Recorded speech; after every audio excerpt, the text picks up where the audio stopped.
Hello everyone and welcome to our Tech Tuesday tutorials number 160. Today we highlight 6 of the recent great updates to Google Meet. As you probably know, I like Google Meet. It has enough features but remains free for everyone, and the paid upgrades make it a serious competitor to Zoom.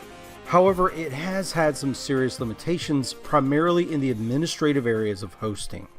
For the longest time, the only person with full admin rights in a Meet was the original organizer, the person who created the Meet. That person could admit people outside the organization, kick people, and run audience engagement tools, which we covered in Tech Tuesday 126. For a while, the only answer was to transfer ownership to another user. But if they missed or ignored that email or didn't click the link, you would remain the only owner. Even if they did click the link, they would then become the only admin, and no one else would be able to access admin controls. So update number 1.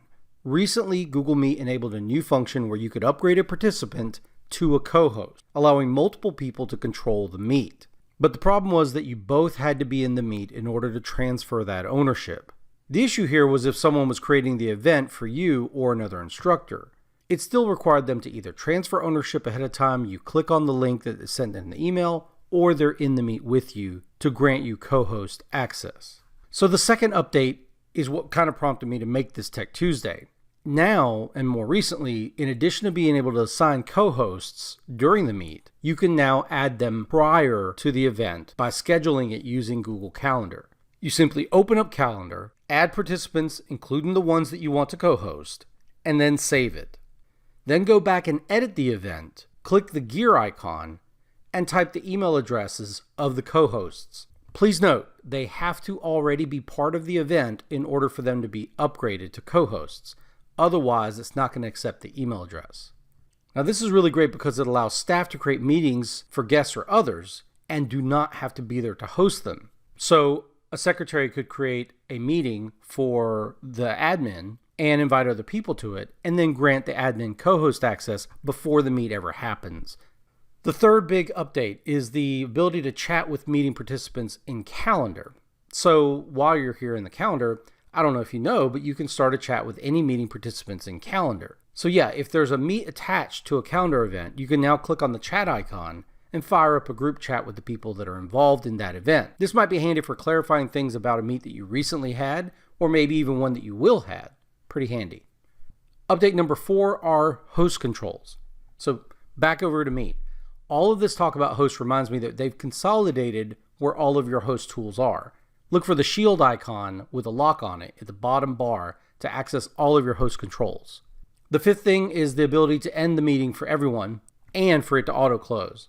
So whenever you end a Google Meet, you'll get a pop-up now that asks, if you're the host, that asks you if you'd like to end the call for everybody. This is a really good security feature because it helps you truly end the Meet if you wish. It's particularly handy with teachers and students. Also, if you're the only person in a Meet and 5 minutes go by, you're going to receive a prompt that pops up asking whether you want to stay or leave the meeting. If you don't respond after a couple of minutes, you'll automatically leave the meeting. This is really good for Meets that are being recorded because we've had a situation before where someone stayed in the call and then it kept recording for a couple of hours while they were just AFK, away from the keyboard. The sixth major update is captions and translations. Now this is really, really awesome.